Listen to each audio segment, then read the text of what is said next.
Así inicia Es Noticia, Noticia en Profundidad. Un placer estar de nuevo con ustedes. Soy Tatiana Pérez y les saludo desde nuestra sede central. En Caracas, en Venezuela, a partir de este momento, en la próxima hora, tenemos 3 temas que son noticia. Los revisamos primero en titulares. El primero de ellos es noticia a Perú. Ante la sorpresiva muerte del expresidente Alan García, el gobierno decreta 3 días de duelo nacional. Su suicidio abre un nuevo capítulo de verdades ocultas sobre la corrupción del país. Nos preguntamos lo siguiente: ¿qué representó García para la política? ¿Por qué su figura fue centro de escándalos y controversias? Vamos a verlo, profundizamos en ello. Segundo tema que es noticia, Venezuela. El canciller Jorge Arriaza denuncia que ante el fracaso de la lucha antidrogas, Estados Unidos y Colombia distraen a la opinión pública de sus países con Venezuela. Según la ONU, esto es un hecho real. Colombia es el mayor productor de drogas y Estados Unidos el mayor consumidor. Una situación que profundizamos. Tercer tema que es noticia, salimos de la frontera de América Latina, Irán.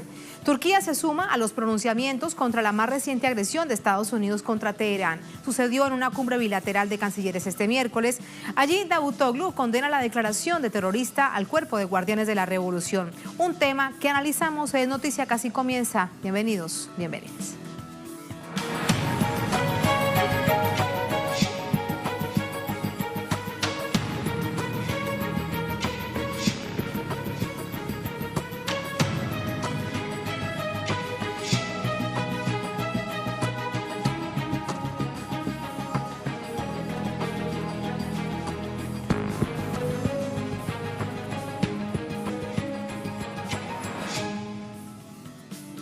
En noticia a Perú, el 2 veces presidente del país, Alan García, falleció este miércoles tras dispararse en la cabeza justo al momento de ser detenido por las autoridades judiciales en el marco de las investigaciones por la trama de sobornos de la constructora brasileña Odebrecht. El fatídico hecho recuerda al mundo la larga lista de expresidentes y políticos inmersos en tramas de corrupción en esta nación andina.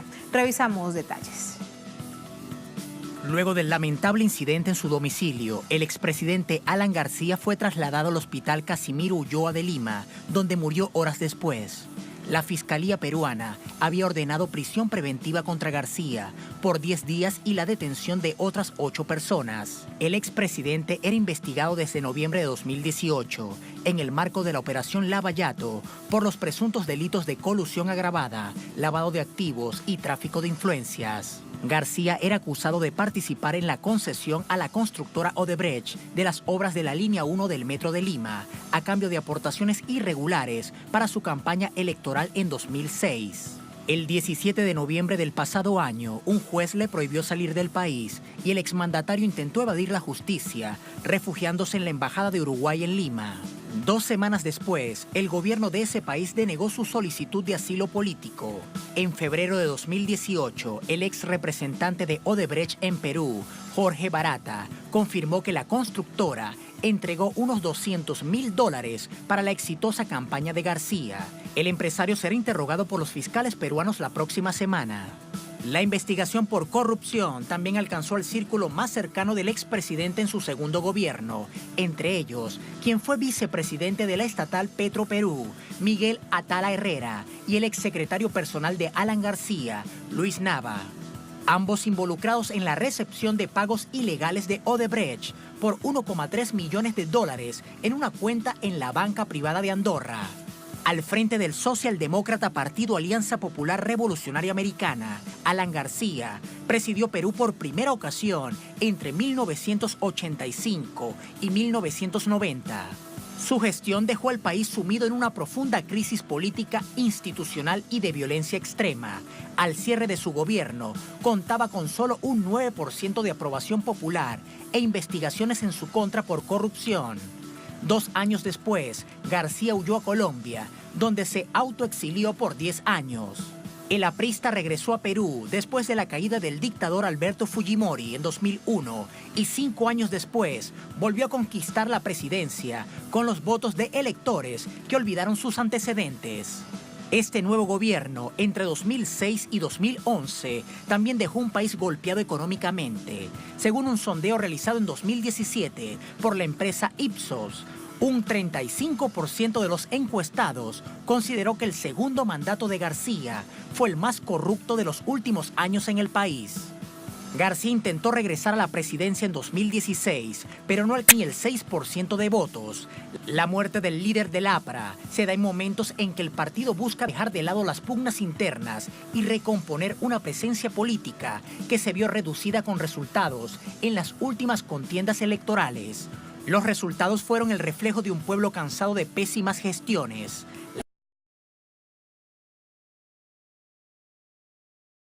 Presidentes del país, los ex Kuczynski, así como la ex candidata presidencial Keiko Fujimori, son investigados por la justicia. Ahí están los hechos de esta jornada. Seguimos sumando información, por eso vamos hasta Lima con nuestra corresponsal Verónica Insausti con reacciones. Hola, Verónica.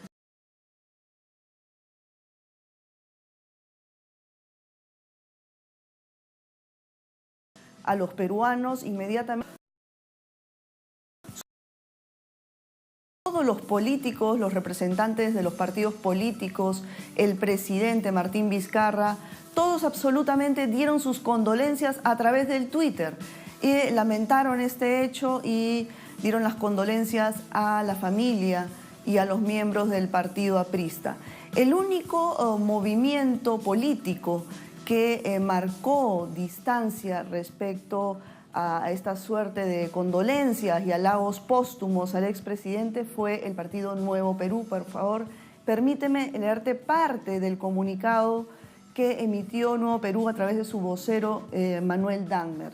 Dice así: más allá de este lamentable suceso, todos los peruanos deben responder a la justicia por igual. No podemos permitir la utilización política de una tragedia para deslegitimar la lucha contra la corrupción. Este es el sentir de la población con la cual hemos podido conversar en el transcurso del día, de organizaciones sociales que también se han manifestado en comunicados a través de redes sociales. La reacción por su parte de los representantes de los partidos políticos tradicionales ha sido de adulación hacia la imagen del expresidente Alan García. A través de la mayoría de medios locales durante el día hemos escuchado palabras de elogio, que fue un gran estadista, el mejor orador político del Perú de los últimos tiempos, en fin, y una de las frases que dio el congresista del Partido Acción Popular, Víctor Andrés García Belaúnde, dijo: se inmoló por los peruanos. Se inmoló, pero bueno, vamos a saber por quién se inmoló. También durante el transcurso de la tarde empezaron las primeras repercusiones políticas luego del suicidio de Alan García. Y es que el propio fiscal José Domingo Pérez cambió, modificó la solicitud de arresto domiciliario por 36 meses al expresidente Pedro Pablo Kuczynski, que también estaba en audiencia, por el pedido de arresto domiciliario. Esto es por toda la presión que se viene dando en las últimas horas, luego del fallecimiento de Alan García, por parte de la clase política, de la clase empresarial y también de los grandes medios de comunicación en nuestro país. También sabemos que están en curso, por supuesto mañana, pasado son días feriados en el país, pero el lunes seguramente a primera hora ya están en mesa de parte las solicitudes de los abogados de Keiko Fujimori, Alberto Fujimori, Alejandro Toledo y demás líderes políticos de nuestro país, pidiendo su excarcelación, pidiendo que se anule esta prisión preventiva y que sus procesos judiciales puedan ser llevados en libertad. Esta es la principal consecuencia política luego de la muerte de Alan García, Tatiana. Gracias, Verónica. Lo analizamos de inmediato. Para ello nos acompaña Anaí Durán. Ella es socióloga, profesora de la Universidad Nacional de San Marcos, también con nosotros desde Lima. Hola, profesora, ¿cómo está? Buenas noches. Buenas noches, ¿cómo está?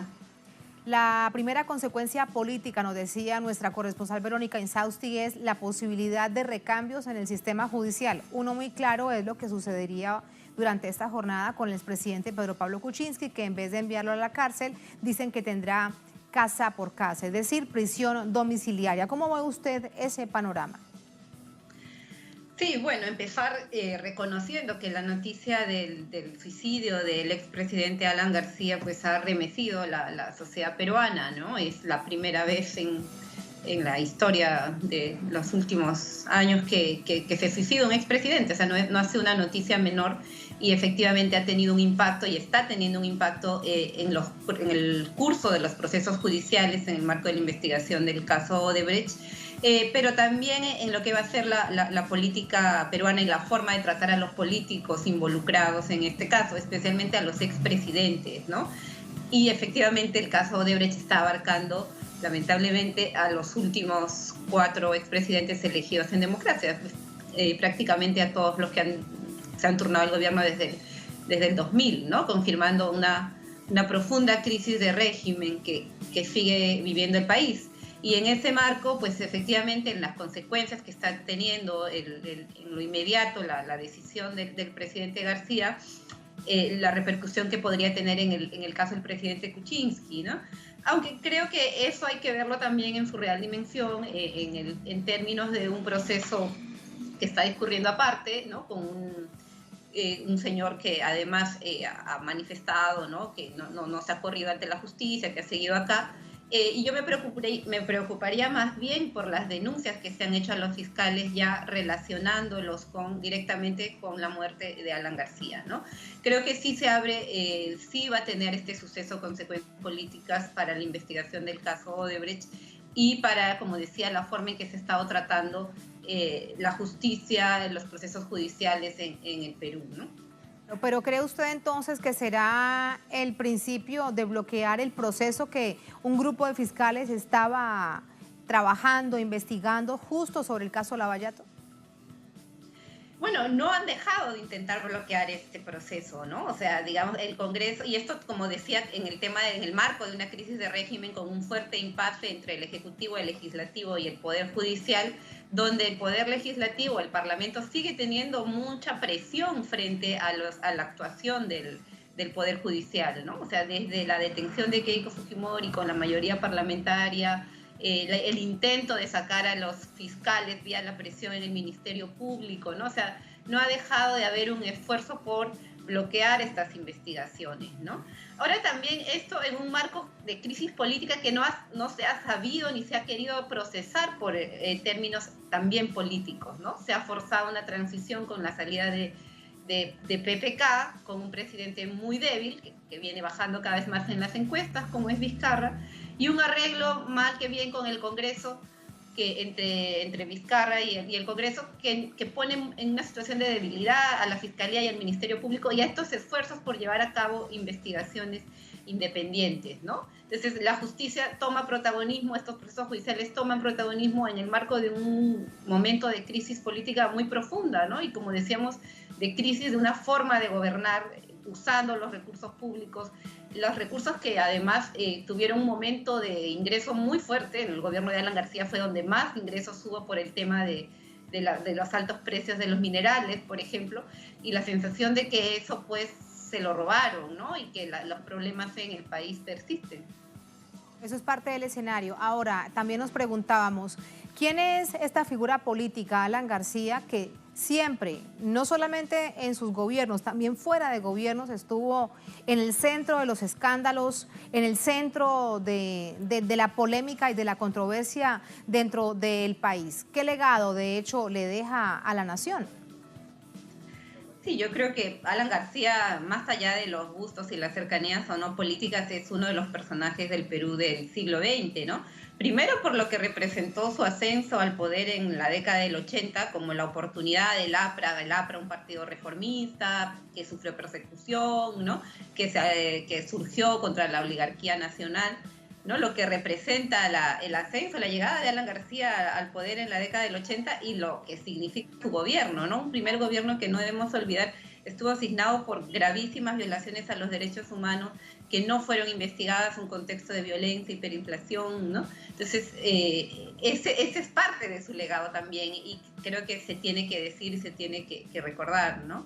Y luego este segundo gobierno, que es como una segunda oportunidad que se le otorga a Alan García en medio de la crisis de la década del nuevo siglo, digamos, y el post-fujimorismo, y que es absolutamente un gobierno neoliberal, un gobierno que además atenta contra los recursos públicos por un lado, pero también contra los derechos de las personas, ¿no? No olvidemos, por ejemplo, lo que fue la masacre de Bagua, ¿no? Los derechos que atentaron contra las poblaciones indígenas, ¿no? Entonces creo que el legado de Alan García es un legado de más sombras que de luces y arrastra con él, como decía, la historia del partido aprista, ¿no? Un partido que ha venido desgastándose y que difícilmente va a encontrar una figura que pueda llevarlo a tener algún protagonismo, ¿no? En alguna medida es también la crisis, la debacle, el fin de una época de partidos populistas que surgieron en América Latina, y en el caso del Perú, el APRA de Víctor Raúl Ayala de la Torre fue, ¿no? ese proyecto. De hecho, está casi que a punto de desaparecer. ¿Qué podría salvar al APRA en este momento? Bueno, yo creo que tendría que pasar por un proceso además de recambio generacional muy fuerte, de revisiones internas. En realidad, además, porque la mayoría de su dirigencia está también involucrada, han sido funcionarios, altos funcionarios, ministros, y están involucrados en estos temas de corrupción, ¿no? Que deben ser investigados, porque la decisión de García de quitarse la vida no puede impedir que los procesos judiciales continúen, ¿no? Al contrario, ellos deberían contribuir a que avancen y se esclarezcan. Creo que deberían ser los principales interesados en esclarecerlo. Entonces, una dirigencia aprista, desgastada, envejecida, además, sobre todo, anquilosada en términos de nuevas propuestas para el país, ¿no? Yo no le veo en el corto o mediano plazo posibilidades de renovación, ¿no? Ahora, acá hay un viejo dicho que dicen el APRA nunca muere, pero está por verse, ¿no? Eso está por verse, y también está por verse cómo avanza precisamente toda la situación, todo el sistema judicial que está abierto con tantas aristas, con tantos casos en los que involucran a los expresidentes del país. Profesora Anaí, gracias por ese análisis. Buenas noches. Gracias a ustedes. Gracias a usted.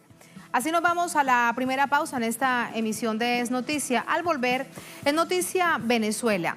El canciller Jorge Arriaza denuncia que ante el fracaso de la lucha antidrogas, Estados Unidos y Colombia distraen a la opinión pública con Venezuela. Según la ONU, Colombia es el mayor productor de drogas y Estados Unidos el mayor consumidor. Tenemos información, tenemos el análisis al volver en Es Noticia.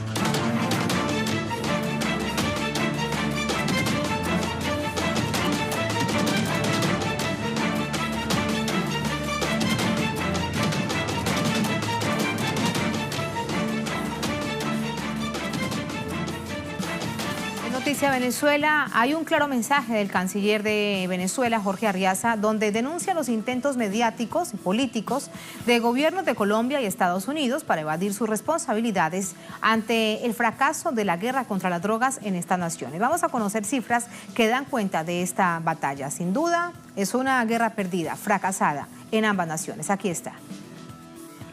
El canciller de Venezuela, Jorge Arriaza, a través de su cuenta en Twitter, acusó a los gobiernos de Colombia y Estados Unidos de utilizar a su país para evadir las miradas sobre la pérdida de una guerra contra las drogas que ambas naciones han sostenido durante un periodo de al menos 30 años. A través de Twitter, el canciller expresó: ante el estruendoso fracaso de Colombia, mayor productor de drogas, y Estados Unidos, mayor consumidor de drogas en la lucha contra el narcotráfico, y los reclamos de Trump a Duque, apelan a la reciclada estrategia de tratar de distraer la opinión pública hacia Venezuela. Sean serios.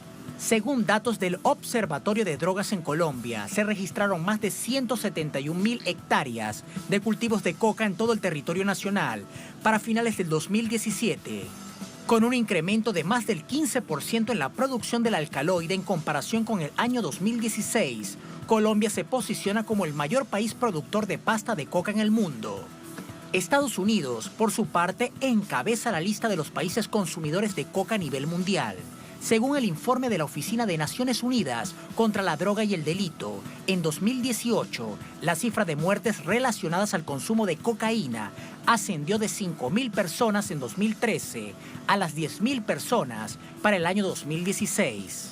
Estados Unidos es el principal comprador de cocaína a Colombia.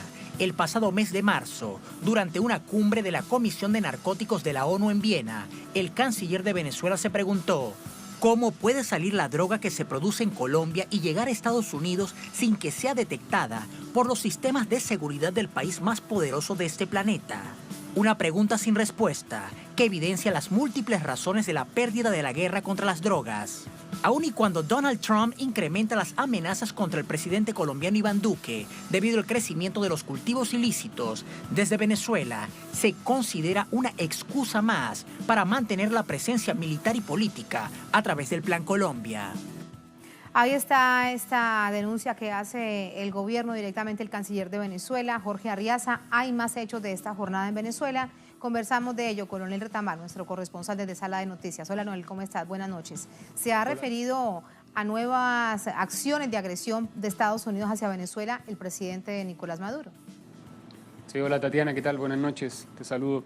En la línea de lo que comentó en ese tuit el canciller Arriaza, de la constante desvío de la atención, de estos grandes problemas que veíamos en la nota que me precedió, siempre está el tema de Venezuela, y hoy nuevamente conocimos que el tema de Venezuela está en el tapete constantemente de Estados Unidos, con una promulgación de nuevas sanciones y bloqueos contra entidades venezolanas, en este caso el Banco Central de Venezuela, principal ente financiero y monetario del país. El jefe de asuntos, John Bolton, jefe de asuntos de seguridad de Estados Unidos, señaló complacido esta nueva seguidilla de sanciones que involucran específicamente al acceso de dólares y a las transacciones de oro del Banco Central de Venezuela, y que se están sumando también a las sanciones contra Nicaragua y contra Cuba. Lo veíamos con la aplicación de la ley, del tercer capítulo de la ley Helms-Burton, que impide básicamente la llegada de remesas y de los viajes de ciudadanos estadounidenses a Cuba. Por lo tanto, se configura en línea de la declaración de John Bolton un asedio ideológico contra países que están desarrollando un modelo productivo y social distinto al de Estados Unidos y distinto al predominante en el mundo. También se abre una pequeña grieta en esta línea de bloqueos sucesivos que hemos visto en las últimas semanas.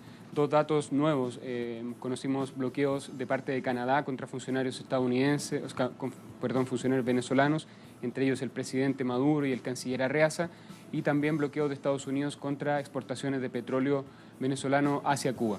Sin embargo, como decía, hay algunas grietas que se abren en esta línea de bloqueos, y es lo que conocimos el día de ayer, cuando pudo llegar esta ayuda humanitaria a través de la figura de la atención técnica humanitaria de parte de la Cruz Roja, en coordinación directa con el gobierno venezolano. Hoy pudimos conversar con el ministro Alvarado, el ministro del Poder Popular para la Salud de Venezuela, quien entregó algunos detalles respecto a cómo va a funcionar esto, que básicamente son insumos que va a administrar la Cruz Roja en sus distintas instituciones que funcionan aquí en Venezuela, pero también una parte de eso va a incorporarse al sistema público de salud venezolano, y además esto va a ser un trabajo mancomunado, un trabajo coordinado con el Gobierno Nacional por un periodo que el ministro proyectaba en alrededor de 2 años.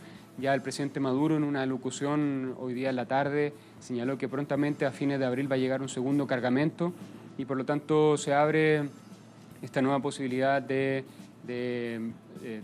desbloquear precisamente todas estas sanciones económicas y financieras contra Venezuela, que son el meollo del asunto de lo que ha señalado el gobierno venezolano, y es que a raíz de este bloqueo se dificulta y en algunos casos se bloquea completamente la posibilidad de acceder a medicamentos, ya sea de forma directa porque son rechazados o de forma indirecta por temor a las sanciones de Estados Unidos. Tatiana. Así es, las acciones que avanzan en contra del bloqueo a través de las distintas situaciones que hemos visto estos días que analizamos. Gracias, Leonel. Buenas noches. Vamos con el análisis. Para ello nos acompaña Marco Teruya, él es sociólogo, poeta, cronista y militante. Marco, ¿cómo estás? Buenas noches. Bienvenido a Noticias de Telesur. ¿Cómo te va? Buenas noches, Tatiana. Muy bien. Gracias a ti. Pareciese ya algo tan normal que se hable de sanciones y bloqueos y más sanciones y embargos por parte de Estados Unidos, que nadie dice nada. Hoy no fue solamente Venezuela, fue Cuba y también Nicaragua. Sí, hay una impunidad. Es decir, es como que si ya se convirtió lo anormal en normal. Sí, y en boca de Estados Unidos, que goza de una impunidad que no tiene ningún otro país en términos internacionales. Es decir, ¿con qué derecho se puede bloquear un banco central, se puede bloquear una empresa petrolera, se puede bloquear el oro, las cuentas, la capacidad de un país, de un Estado para pagar sus compromisos, para poder importar? ¿Con qué derecho se puede sancionar a empresas que hacen importaciones? Bueno, con el derecho que te da el poder de ser el imperialismo norteamericano, digamos, ¿no? O sea, no hay derecho, hay una correlación de fuerza y un ejercicio del poder por parte del imperio en este momento contra Venezuela. Desde hace varios años, pero en particular este año, estamos acostumbrados, yo diría que es casi semanal, a ver una nueva noticia de a dónde va la sanción esta vez. Más que sanción, ataque, ¿no? Para decir en términos mucho más claros. Esta vez contra el Banco Central de Venezuela. Entonces, si uno hiciera un listado, se da cuenta que semanalmente hay una agenda de el bloqueo económico que va creciendo, creciendo y creciendo, que es lo estratégico. Y esto no es nuevo, lo que pasa es que es muy evidente ahora. Antes había que descubrir, o si se quiere, desnudar la política del ataque sobre la economía. De enero para acá es sin pudor, es por la calle en medio, es con cámaras, es, digamos, como dijo Pompeo en Cúcuta al lado de Duque, dijo, vamos a ayudar al pueblo de Venezuela con más sanciones económicas. Ese es el nivel de cinismo, digamos. O sea, yo te bloqueo y digo que es para ayudarte. ¿Quién le hace una pregunta para cuestionarlo? ¿Quién lo va a señalar con el dedo? ¿Quién le dirá, y usted por qué puede hacer eso? Bueno, esa es la correlación de fuerza real que existe en el mundo y hay poderes con una capacidad. Pero realmente llama mucho la atención este silencio internacional. Y no solo lo digo por Venezuela, por tantas otras naciones, incluso Irán, Rusia. Cada nación cuando se ve afectada da su respuesta al gobierno de los Estados Unidos. Pero parece que se va tratando de legitimar un asunto que es totalmente ilegal. Sí, ahora, ¿quién lo podría cuestionar? Digamos, Naciones Unidas. Naciones Unidas, una serie de países contra los cuales hay una gran campaña. Es decir, los países contra los cuales carga Estados Unidos son países que a su vez tienen toda una campaña internacional para deslegitimarlos. Si Rusia lo dice, ¿qué va a decir la gran masa mediática occidental? Que Rusia no es una democracia. Si lo dice Irán, ¿qué van a decir? Que no es una democracia. Es decir, han construido un escenario comunicacional de mayoría de ideas acerca de que esos países no son democracias y por lo tanto es legítimo hacerlo cuando no es necesario. Y cuentan con la complicidad de las agencias internacionales, con la Unión Europea, con el gobierno de Canadá, de Israel. Es decir, cuántas cosas pasan y pasan con una total naturalidad, normalidad, e incluso no nos enteramos. Hoy Trump dijo que va a seguir manteniendo el apoyo económico a Arabia Saudita para la guerra que están haciendo en Yemen.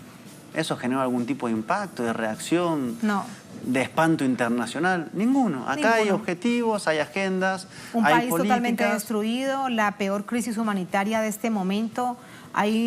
Las cifras son totalmente dolorosas, pero no pasa nada. Exactamente. Eso es, digamos, un poder que tiene Estados Unidos. Ahora es un poder que en los últimos tiempos se ha visto bajo disputa. En lo económico, en lo militar, en la pelea en términos de los territorios en diferentes espacios estratégicos, y esa disputa hace que también se tenga que mover con más fuerza el imperialismo, ¿no? Pensemos, por ejemplo, que cuando Pompeo estuvo ahora en todo el Cono Sur, en Chile, en Paraguay, en Perú y en Colombia, ¿sobre qué habló además de Venezuela? Sobre China. En cada país habló y incluso regañó públicamente, por ejemplo, al gobierno de Chile acerca de la relación económica con China. Es decir, hay una amenaza que también tiene... habló de Rusia. Exactamente. Entonces, por un lado es lo militar, lo que representa a Rusia en la disputa militar, y por otro lado es China, lo que representa a China en la disputa, sobre todo en lo que hace a la innovación, la ciencia, la tecnología y las inversiones. Entonces, todo eso hace que tengamos en este momento un poder norteamericano que tiene, digamos, su cara pública en Trump y los neoconservadores que están al frente de las operaciones contra Venezuela, que tiene una serie de amenazas profundas, porque hay un orden mundial que ya no es el que estaba hace 20 años atrás y por lo tanto esto habilita estos movimientos. Ahora, acá hay complicidades, acá hay cinismos. La diplomacia en un espacio como el Consejo de Seguridad de Naciones Unidas, digamos, es un proceso que hay que entender también por un montón de silencios cómplices. Por eso, por ese nuevo orden mundial que se establece y contra el que pugna permanentemente Estados Unidos, es que Venezuela no logran generar el efecto que se esperaba, no solamente con el bloqueo, sino con el caos social que estaban tratando de predestinar?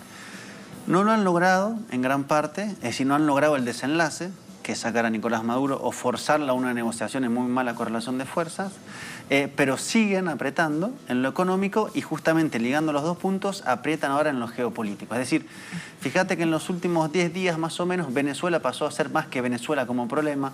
Venezuela es el problema porque está Irán, porque está Hezbollah, porque está Rusia, porque está China, porque está Cuba. Entonces de repente Venezuela pasa a ser en América Latina el espacio donde todas las disputas geopolíticas, faltaría Corea del Norte y Siria, pasan a estar en territorio venezolano. Por lo tanto, la amenaza que es Venezuela ya es mucho más que Maduro, es la amenaza internacional que representan todas estas potencias para Estados Unidos. ¿Crees que esa es la matriz entonces ahora que se intenta imponer? Se deja de un lado la supuesta ayuda humanitaria para invadir el país y ahora es esta satanizando a Venezuela de que hay organizaciones consideradas por Estados Unidos como terroristas. Sí, creo que hay superposición de variables. Creo que todas las cartas están sobre la mesa, efectivamente, como lo plantean. Según la evolución de los resultados van jugando una u otra. Fíjate que hay una, por ejemplo, que bajaron hace unos meses para acá, que es, por ejemplo, que hay grupos armados colombianos que están en Venezuela. Esa, por ejemplo, Guaidó la nombró el otro día, pero pasó a un segundo plano. Cuba está ahora en un primer plano. De repente entró Irán en acción y ahora parece que somos, digamos, una nueva conspiración donde Irán está mandando asesores. De hecho, dices esto, conectas estas ideas y muy bien debemos entonces recordar lo que, de hecho, lo vamos a plantear también aquí en el programa dentro de minutos, en nuestro próximo bloque, y es Irán en contra de una sanción que en Estados Unidos resulta histórica y es que declara terrorista al cuerpo de guardianes de la revolución. Bueno, Marco Rubio estaba trabajando, por lo menos lo que se dijo públicamente y para lo cual la derecha festejaba, para hacer, por ejemplo, que los colectivos pasen a ser organizaciones terroristas y Venezuela pase a ser un gobierno también calificado como Estado fallido de terrorista. Todo eso está en simultáneo. Yo creo que lo que hay en el fondo, para no ahogarnos en la cantidad de amenazas, ataques, matrices, o sea, es muy veloz, ¿no?, en la cantidad de acontecimientos. Muchísimo, pasan demasiado rápido. Es que había un plan inicial que podríamos decir que no funcionó, porque ni la Fuerza Armada se quebró, ni hubo un apoyo masivo a Guaidó como están planteando, ni hubo un estallido popular y por lo tanto la dimensión nacional de conflicto tiene mucho menos peso y están necesitando que la dimensión internacional avance mucho más. La pregunta es por dónde avanzan y cuáles son las vías posibles para eso. Ese me parece que es el debate hoy y eso contempla la narrativa, o sea, qué idea construís para justificar posibles acciones, reuniones, Abrams en Europa, Pompeo en el Cono Sur, la disputa en la OEA. ¿Qué opinas de Prosur? Bueno, creo que intentan Prosur de darle forma. ¿Salen más gobiernos de la UNASUR? En este momento se quiebra, está clarísimo este mecanismo de integración que nada tenía que ver con ideologías políticas, tenía que ver específicamente con algo tan profundo como la integración y ahora entonces nace Prosur. Sí, Macri anunció hace pocos días que se retira, después tiene que hacerlo pasar por el Congreso, o sea, es más complejo que el presidente dé un anuncio, pero en términos políticos el impacto es grande y es poner una plataforma que yo creo que le está costando lo que plantearon, ¿no?, que es como una plataforma desideologizada. Cuando uno ve cuáles son los gobiernos que le impulsan, pero bueno, la derecha generalmente no dice que es de derecha. La derecha dice que es un capitalismo con preocupación social, pero nunca va a decir yo soy un gobierno que quiere privatizar y arrasar con los derechos sociales. Eso no esperemos que digan eso, ni que Estados Unidos diga que está haciendo un bloqueo para hambrar al pueblo venezolano para poder después conseguir su objetivo. O sea, no esperemos que nos regalen discursos. Entonces Prosur se presenta como un nuevo espacio. Claro que eso sí lo dijo David Bromfield, el ex embajador de Estados Unidos en Colombia. Sí. Algunos lo dicen. Algunos lo dicen. Ahora, en términos generales, las matrices abonan más a esta idea de o una derecha cool, tipo Macri, o Duque, con este capitalismo, con la preocupación social, o digamos, pero el bolsonarismo como discurso es todavía, no quiere decir que mañana no lo sea, más, digamos, minoritario. Ahora, en ese contexto, Prosur, ¿qué es? Una plataforma política para alinearse ya de forma más estructurada a lo que están diciendo los Estados Unidos. Lo que pasa es que acá hay gobiernos que no tienen agenda propia. ¿Cuál es la agenda política exterior de Piñera, de Macri, de Duque? No, es lo que imponga a los Estados Unidos. Sí, hasta la palabra imposición es como demasiado generosa, digamos. O sea, yo creo que ni siquiera se lo imponen. Creo que hay como una voluntad política, cultural, económica de subordinarse a eso. Pero ¿qué pasa? Ese plano que plantea Estados Unidos no tiene su rédito económico. Hay un destiempo. Políticamente todos se subordinan y funciona y aparece Prosur, pero económicamente Estados Unidos está en un momento de repliegue arancelario. Por lo tanto, el negocio es malo para las economías latinoamericanas. ¿Qué hacen? Hacen acuerdos con China. Entonces viene Estados Unidos y regaña públicamente. Ahora, el margen de maniobra es muy poco. ¿Por qué se insiste tanto en la integración latinoamericana? Digo, porque si querés construir correlación de fuerza en este mundo, así sea para lo básico económico, tenés que tener un continente con una política propia. Eso es lo que no van a tener los gobiernos de derecha. Sin duda, y ese era el gran objetivo de la integración en América Latina, ir en bloques, como funciona ahora el mundo, a través de la UNASUR y a través de la CELAC, pero mira la situación tan compleja que se está viviendo. ¿Qué festejó Pompeo en Chile o en Perú? Los TLC, que son los tratados libres de comercio directamente entre el país y Estados Unidos. Ese es su modelo, a eso van determinados proyectos políticos, económicos, no de hoy, de hace 200 años. Si fuera por la ideología que guía a estos gobiernos, serían una neocolonia declarada, digamos. Me parece que Macri o Duque es más un administrador de colonia que un presidente, digamos. Claro, después como hay ciertos juegos políticos, Trump le hace un regaño público con el tema de las plantaciones, Duque hace como una especie de respuesta nacionalista, después viene Pompeo, se abrazan y listo, no pasó nada, ¿no? Públicamente. Y a nivel interno en esos países tampoco pasa nada, porque tampoco hay una postura, digamos, desde la sociedad civil como se le suele conocer, o desde los medios de comunicación, de la opinión pública, los opinadores, etcétera, etcétera. Y allí me queda algo por preguntarte, y es algo muy interesante que de hecho sí problematizaba el canciller de Venezuela hoy. Están buscando siempre desviar la opinión pública de sus países con problemas que son muy graves, como por ejemplo el fracaso de la lucha antidrogas tanto en Colombia como en Estados Unidos. Esto evidencia que de nada ha servido el Plan Colombia, que ha dejado durante más de 10 años miles y miles de millones de dólares de Estados Unidos a Colombia, pero la cortina de humo es Venezuela. Sí, ahora yo te volvería a la pregunta, ¿eso es un fracaso realmente? Claro, si uno lo ve desde los intereses que podría tener un proyecto soberano, nacional, de una economía sana, social, sería un fracaso. Pero claro, para el entramado de poder real que mueve el sistema económico y el narcotráfico como gran aceite, junto a la corrupción que hace funcionar la maquinaria, en realidad, esos miles de millones de dólares, alguna gente se enriqueció, hay asesinatos de líderes campesinos que están peleando justamente para que se sustituya ese tipo de plantaciones, hay gobiernos que se enriquecen, bueno, eso hay es una economía en base precisamente. Pero para ellos no. No, claro, para ese es el tema, no, digamos. Para el proyecto de dominio para la población que ha sido víctima, sin duda es un fracaso. Exactamente, pero para el proyecto de dominio, para la economía, las clases dominantes colombianas y Estados Unidos, es lo que tienen previsto. Entonces, también acá, esto es lo que te decía, siempre se presenta la causa de otra manera. Siempre Estados Unidos dice que lucha contra algo, Duque va a decir que lucha contra algo y en realidad están fortaleciendo ese algo. O sea, Duque dice que lucha por la paz. ¿Qué vino a hacer públicamente? A destruir el proceso de paz. Ahora, ¿él va a decir eso? Nunca lo va a decir. ¿Cuál es la economía que mueve, digamos, subterráneamente el flujo financiero en Colombia? En gran parte el narcotráfico. Eso, ¿quién está dispuesto a combatir eso? Bueno, proyectos populares, movimientos sociales, la minga que pelean en Cauca, el Congreso de los Pueblos, Marcha Patriótica, etcétera, etcétera. Pero a nivel de las clases dominantes, se enriquecen. Claro. Entonces creo que ese es su proyecto. Y eso es lo más preocupante.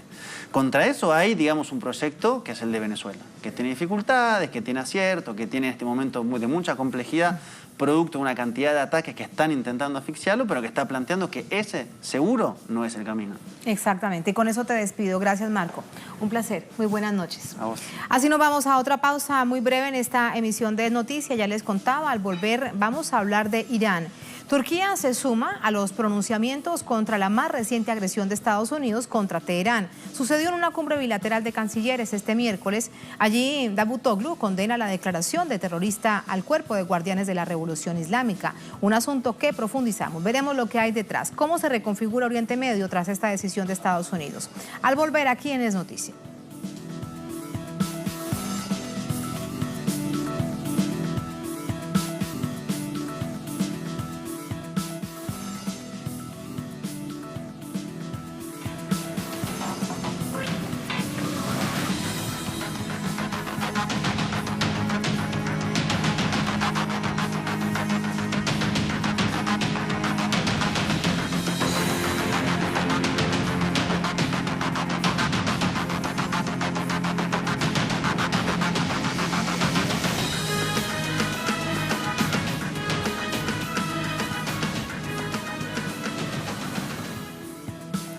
En noticia, Irán, este miércoles desde Ankara, el canciller de Turquía calificó de errónea la actuación de Washington sobre el cuerpo de guardianes de la revolución al declararlos terroristas. En rueda de prensa, las primeras reacciones fueron de Israel y, como eran de esperarse, aplaudieron la decisión de la Casa Blanca. A continuación, un recuento de lo sucedido en los últimos días. Tras la decisión de Trump por incluir a la Guardia Revolucionaria de Irán como organización terrorista, las reacciones no se hicieron esperar. A través de un tuit, el primer ministro israelí Benjamín felicitó a la Casa Blanca por la decisión tomada. La postura israelí se asienta en la histórica disputa que tiene con el país persa en la región. Ya en décadas pasadas, cuando Israel ocupó el Líbano en 1982, Irán brindó apoyo al Movimiento de Liberación Nacional, que luego condujo a la creación de la agrupación chiita Hezbollah, que también es considerada una agrupación terrorista por Estados Unidos. Distinta fue la reacción que tuvo Relaciones Interiores. Walid al-Moled señaló que Trump no sabe nada de la ley de la geografía ni de la situación de la región y solo toma decisiones a favor de Israel. La Casa Blanca reclamó a los gobiernos de Europa que tomen decisiones similares, en otra clara presión de la Casa Blanca al viejo continente. Uno de los momentos más fuertes en términos mundiales fue cuando Trump decidió retirarse del acuerdo nuclear firmado por las grandes potencias con Irán, el conocido G5+1. Todos los firmantes rechazaron la medida unilateral. Muchas empresas alemanas mantienen excelentes vínculos comerciales con la nación persa. Incluso en mayo de 2018, durante una reunión de la Comisión Europea, los dirigentes de esos países mostraron un respaldo unánime con el acuerdo y tomaron nuevas medidas para mantenerlo. Así vamos al análisis. Para ello nos acompaña Galed Moussa Hamad. Él es analista internacional, experto en temas de Oriente Medio, conductor del programa argentino Bajo la Lupa de Galed. Galed, ¿cómo estás? Muy buenas noches. Muy buenas noches, Tatiana. Un gusto enorme reencontrarme contigo. Estás rodeada de argentinos esta noche. Sí, y un saludo muy especial. Un saludo muy especial a toda la audiencia de Telesur. Gracias a ti, los argentinos que nos ayudan a profundizar en temas tan complejos de este mundo patas arriba. Galed, déjame preguntarte, vemos cómo avanza el nivel de reacciones, de condena sobre todo, con respecto a la decisión del gobierno de los Estados Unidos de declarar terrorista al cuerpo de guardianes de la revolución. ¿Cómo se reconfigura ese escenario? En realidad no hay que reconfigurar nada. Irán sigue teniendo la misma posición y sigue ejerciendo la misma política que vino siguiendo desde que la revolución islámica triunfó en el país persa. Lo que hace Estados Unidos, lo que hace el ente sionista, ocupacionista de Palestina, llamado Israel, son proyecciones, son en términos psicológicos, proyectan en el otro lo que ellos son. Es decir, que la decisión de Estados Unidos de designar a la Guardia Revolucionaria de la República Islámica de Irán, un cuerpo de élite, un cuerpo militar oficial de la República Islámica de Irán como organización terrorista, en realidad está diciendo que sus propias fuerzas son terroristas. Y esa es la verdad, esa es la realidad. No solo sus propias fuerzas ejercen el terror, sino que alientan y apoyan y promocionan el terror como lo han hecho en Siria. Eso por parte de Estados Unidos. Por parte de Israel no hablemos, ya sabemos que todos los días ejercen el terrorismo en todas sus formas con los palestinos. Por lo tanto, es una cuestión psicológica lo de estos dos países. Ellos proyectan en otros lo que son ellos mismos. Por eso cayó también en algunas esferas del mundo internacional, particularmente de naciones de Oriente Medio, cuando Irán responde diciendo que las fuerzas militares de Estados Unidos en Oriente Medio son terroristas. Exactamente, y está más que eso, fue la declaración del presidente Rouhani diciéndoles directamente: ustedes son los terroristas, ustedes son los que promueven el terrorismo. Y está más claro, es imposible, es decir, toda la evidencia de lo que ha sucedido y lo que sucede en Siria desde hace 8 años atrás no es suficiente para el mundo para darse cuenta de que Estados Unidos es promotor del terrorismo en todo el mundo. Claro. Eso es, digamos, en términos centrales lo que se ha aplaudido con la declaración del presidente Rouhani. Ahora, no deja de ser peligroso cuando ponen al cuerpo de guardianes de la revolución en el mismo nivel, en la misma escala de Al-Qaeda o el autodenominado Estado Islámico. Pero si actuamos con lógica, si pensamos racionalmente, no tiene nada que ver una cosa con la otra, todo el mundo se da cuenta de eso, pero lamentablemente, en este mundo en el que vivimos actualmente, la población está alienada con informaciones falsas, está alienada con promociones falsas. La promoción esa de que Estados Unidos es un país que pregona la libertad, que es el mejor país del mundo, que los valores estadounidenses deben ser exportados al mundo.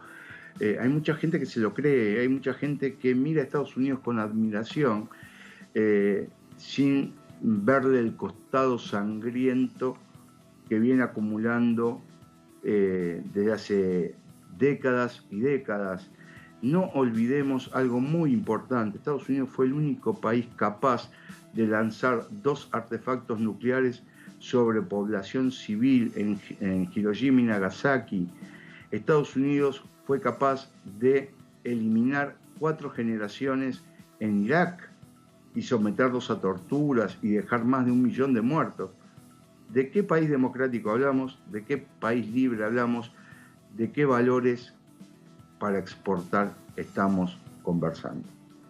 Esas son las paradojas que tiene la vida, pero vemos cómo Estados Unidos cada vez es más peligroso enviando sanciones a una cantidad de países. Estaba hablando previamente con precisamente nuestro invitado argentino sobre Venezuela, pero también estaba Cuba, Nicaragua y de nuevo Irán con más sanciones. No es solamente esto, la declaración de terrorista al cuerpo de guardianes de la revolución, vienen más sanciones y esto directamente afecta a los pueblos.